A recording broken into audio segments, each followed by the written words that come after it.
जम्मू कश्मीर के राजनीतिक गलियारों के एक अध्याय की समाप्ति कल देर शाम हुई और राज्यसभा की 4 सीटों के परिणाम हम सबके सामने आए हैं, जिनमें 3 सीटों पर नेशनल कॉन्फ्रेंस और 1 सीट पर भारतीय जनता पार्टी ने फतेह हासिल की है। लेकिन इन सब के बीच बड़ी खबर ये निकल कर सामने आ रही है कि भारतीय जनता पार्टी को 4 अतिरिक्त वोट कहाँ से मिले? 28 उनकी स्ट्रेंथ थी और इन सब के बीच नेशनल कॉन्फ्रेंस कहीं न कहीं इस पर मंथन करती हुई नज़र आ रही है कि अगर चौथी सीट भी उनके पाले में आती तो तस्वीर कुछ और होती। लेकिन क्या नेशनल कॉन्फ्रेंस इन 3 सीटों की जीत से खुश है या कहीं न कहीं आत्मचिंतन करेगी और गहराई में जाने का प्रयास करेगी कि आखिर चौथी सीट पर कोताही कहाँ हुई है? इन सब विषयों पर बात करने के लिए हमारे साथ जुड़ चुके हैं नेशनल कॉन्फ्रेंस के वरिष्ठ नेता, पार्टी के एडिशनल जनरल सेक्रेटरी, फॉरवर्ड मंत्री श्री अजय सरोत्रा जी। सर, स्वागत है आपका। सरोत्रा जी, सबसे पहले मैं जानना चाहूंगा, और सबसे पहले बहुत बहुत मुबारक कि 3 सीटों पर नेशनल कॉन्फ्रेंस ने फतेह हासिल की है। किस नजरिए से इन इलेक्शंस को आप देखते हैं? शुरू से ही पहले भी आपसे बात हुई थी, हमने कहा था कि 4 सीटें हम जीतेंगे। उमर अब्दुल्ला साहब ने 22 दफा कहा, फारूक साहब ने कहा, 4 की 4 सीटें जो हैं हमारे कैलकुलेशन के हिसाब से हमने जीतनी थी। मगर बदकिस्मती है, खुशी की बात भी है, हमने 3 जीती, मगर बदकिस्मती है 1 सीट पे बीजेपी ने हॉर्स ट्रेडिंग की, क्योंकि 28 से 32 लोग हो जाना ये कोई हवा से थोड़ा आते हैं। हॉर्स ट्रेडिंग की, उसकी वजह से वो जीते। अब वो खुशियां मनाए कि हमने 1 जीत ली, मगर हॉर्स ट्रेडिंग। साहब, जब इलेक्शन से पहले परसों जब आपसे बात की थी, आपने बिल्कुल कहा था कि भारतीय जनता पार्टी साम दाम दंड भेद की राजनीति में माहिर है और कहीं ना कहीं क्रॉस वोटिंग और हॉर्स ट्रेडिंग के जरिए वोटों की खरीदो फरोख्त हुई है और इसी का परिणाम यहाँ पर है। ये जब आपको पता है, जब इसकी इलेक्शन होती है राज्यसभा की या एमएलसी की, तो वोट एलोकेट होते हैं कि कौन आदमी कहाँ वोट डालेगा। तो उस वोट के हिसाब से हमने तो अपने जो डार साहब हैं उनके लिए वोट पूरे रखे थे जीतने के लिए, मगर जब इन्होंने हॉर्स ट्रेडिंग कर दी और अनफॉर्चुनेटली 3 जो हैं इनवैलिड हो गए। अब इस सारे सिलसिले को उमर अब्दुल्ला साहब इसको देखेंगे, इसकी तह तक जाएंगे कि ये कैसे हुआ। आज डॉक्टर साहब की तरफ से, डॉक्टर फारूक अब्दुल्ला साहब की तरफ से एक पत्रकार वार्ता का भी इनेकाद कश्मीर में किया गया। कई मुद्दों पर उन्होंने बहस की और बात की और साथ साथ उन्होंने इस चीज़ का को भी जाहिर किया कि भारतीय जनता पार्टी ने कहीं ना कहीं नेशनल कॉन्फ्रेंस को अप्रोच किया था चौथी सीट को छोड़ने के लिए, लेकिन नेशनल कॉन्फ्रेंस उनके झुकाव में नहीं आई। नेशनल कॉन्फ्रेंस किसी के झुकाव में आने वाली पार्टी नहीं है। अब अगर देखेंगे नेशनल कॉन्फ्रेंस पर कितनी मुश्किलातें आई, लीडरशिप पर कितने मतलब इन्होंने मुसीबतें लाई, पार्टी ख़त्म करने की कोशिश की, और नेशनल कॉन्फ्रेंस किसी दबाव में नहीं आती। और आप देखेंगे कि नेशनल कॉन्फ्रेंस हमेशा जो उनका स्टैंड है उसी पे रहे। जो परिणाम आए हैं, क्योंकि अगर हम शमी ओबराय साहब की सीट की अगर बात करें, 30 वोट्स थे, लेकिन उनको 1 वोट अतिरिक्त मिला और कहीं ना कहीं ओवरऑल जो गणित था, कैलकुलेशन से इसको बिगाड़ने का प्रयास किया गया। क्या लगता है कि कौन से वो 4 चेहरे हो सकते हैं? क्या वो आज़ाद उम्मीदवार थे जो कहीं ना कहीं भारतीय जनता पार्टी के प्रभाव में आए और वोट भारतीय जनता पार्टी को दिए? उसके बारे में हम कुछ नहीं कह सकते, क्योंकि ये वोट जब पता चलेंगे तो पता चलेगा। ये भी शायद बात बाहर आ जाएगी कौन सी बात है, मगर शमी ओबराय का तो ऑलरेडी सर्टन था। उसमें तो पीडीपी ने खुलेआम कहा था हम शमी ओबराय को वोट देंगे, इसलिए मुझे नहीं लगता कि कोई ऐसी बात है। मगर ये मैं बड़े वसूख के साथ कह सकता हूँ कि जो बीजेपी ने चौथी सीट जीती है वो अपनी हॉर्स ट्रेडिंग की वजह से, अदरवाइज जीतने का सवाल ही पैदा नहीं होता था। एक मोमेंट कल वो भी देखने को मिली कि जब नेशनल कॉन्फ्रेंस के जितने भी एमएलएज थे, उनकी जो बॉडी लैंग्वेज थी पूरी तरह सकारात्मक थी, पॉजिटिव थी और विक्ट्री साइंस करके उनकी तस्वीरें सामने आ रही थी और यूं लग रहा था कि चारों सीटों पर नेशनल कॉन्फ्रेंस की फतेह बिल्कुल यकीनी है। और उसके बाद एलओपी जो सुनील शर्मा है, उनकी जो बॉडी लैंग्वेज थी हल्की सी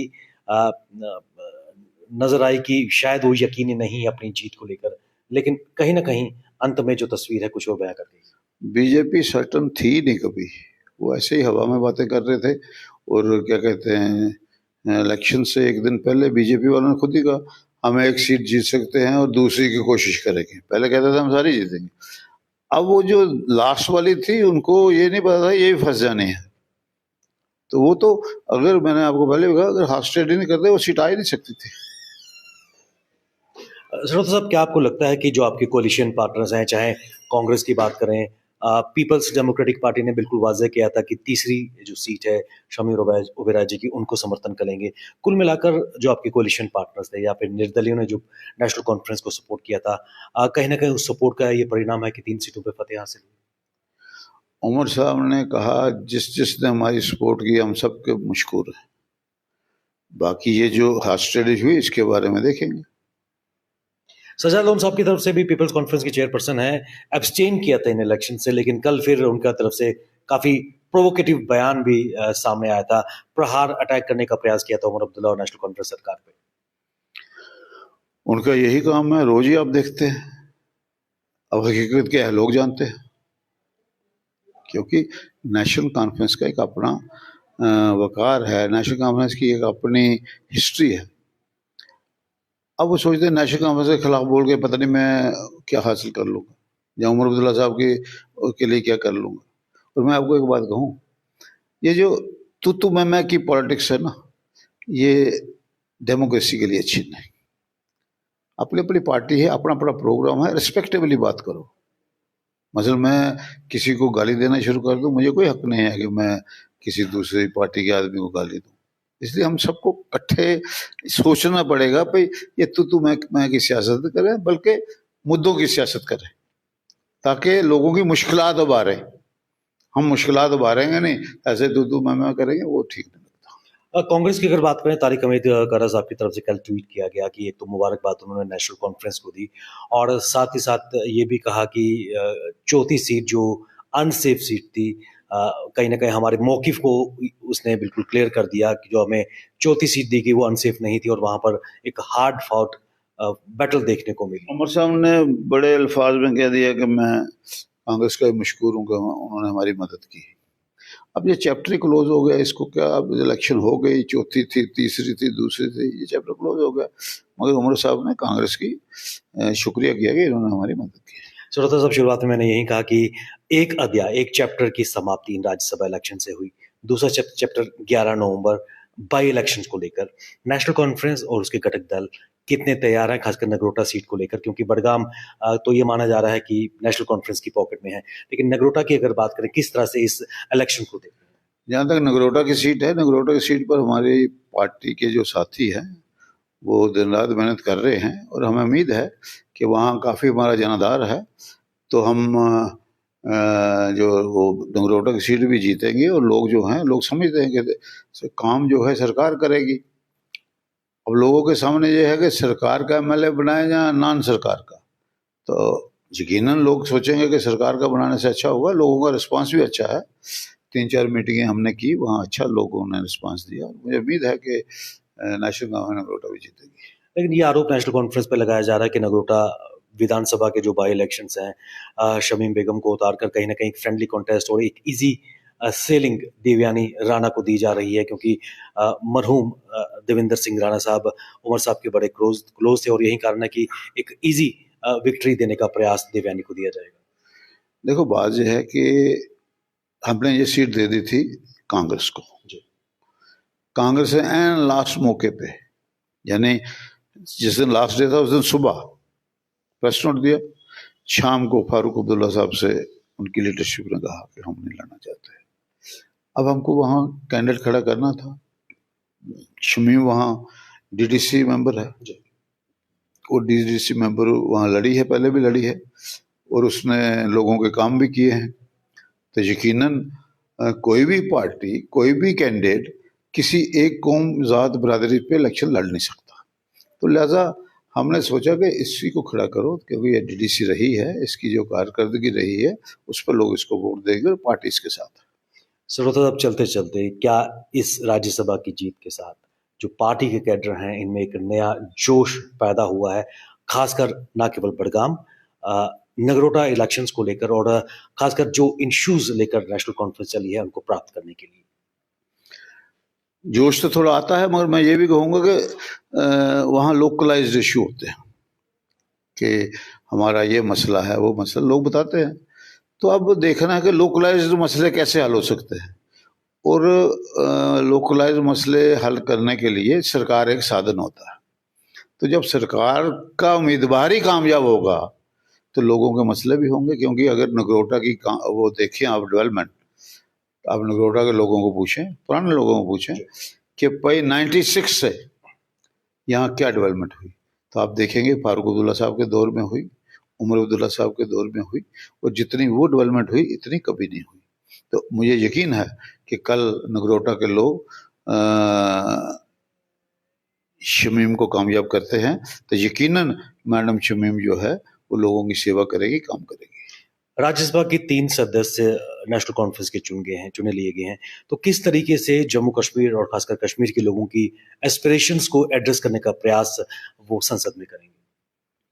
कुदरती बात है, जो नुमाइंदा बनेगा वो लोगों की बात करेगा, और लोगों के जज्बात और एहसासात की बात जो है वो हाईएस्ट फोरम है डेमोक्रेसी का, वहाँ तो ये जरूर करेंगे, और बाकी जो लीडरशिप उनको हुक्म करेगी, हिदायत देगी, उसके मुताबिक करेंगे। एक इम्पोर्टेंट इशू हमेशा पिछले काफ़ी देर से महसूस किया जा रहा है, यहाँ की ज़मीन, यहाँ की कल्चर और ख़ासकर यहाँ की पहचान, स्टेटहुड को लेकर ऑलरेडी कई एमपीज़ नेशनल कॉन्फ्रेंस के इस वक़्त हैं। राज्यसभा में 3 एमपीज़ और आने से एक नई ताकत नेशनल कॉन्फ्रेंस को मिलेगी। जो इस वक्त मेन इशू है वो स्टेटहुड का है कि स्टेटहुड रिस्टोर होनी चाहिए, और उमर अब्दुल्ला साहब ने बहुत दफ़ा कहा कि स्टेटहुड नहीं रिस्टोर होने से रुकावटें आ रही हैं, हमें उन रुकावटों को दूर करना है। उसके लिए माननीय प्रधानमंत्री जी से भी उन्होंने बात की, एलजी साहब को भी वो अपना रेजोल्यूशन दिया, और यकीनन ये जो हमारे मेंबरान जाएंगे ये भी बात करेंगे। और बाकी जहाँ तक तल्लक है कि ज़मीन का और नौकरियों का, ये तो हर जम्मू कश्मीर के आदमी का कंसर्न है कि मेरे बच्चे का क्या होगा, मेरी ज़मीन का क्या होगा। तो मुझे उम्मीद है कि वो जो है वो स्टेट ने करना है, वो उन्होंने नहीं करना। इलेक्टेड गवर्नमेंट है, वो स्टेट करेगी। और यूं ही अगर हमें स्टेटहुड आती है, आप कल देखेंगे, आज स्टेटहुड आएगी, कल देखेंगे हमने ज़मीनों का भी किया और नौकरियों का भी किया। सरोज साहब, आपने अपना कीमती समय निकाला और खासकर नेशनल कॉन्फ्रेंस ने जो 3 राज्यसभा की सीटें हासिल किया उसके बाद किस प्रकार एक नए जोश के साथ पार्टी के नेता और पार्टी के कैडर आगे बढ़ेंगे। 11 नवंबर का एक बड़ा दिन, बड़ी चुनौती आपके सामने है। हमारी शुभकामनाएं आपके साथ। आपने कीमती समय निकाला, आपका बहुत बहुत धन्यवाद।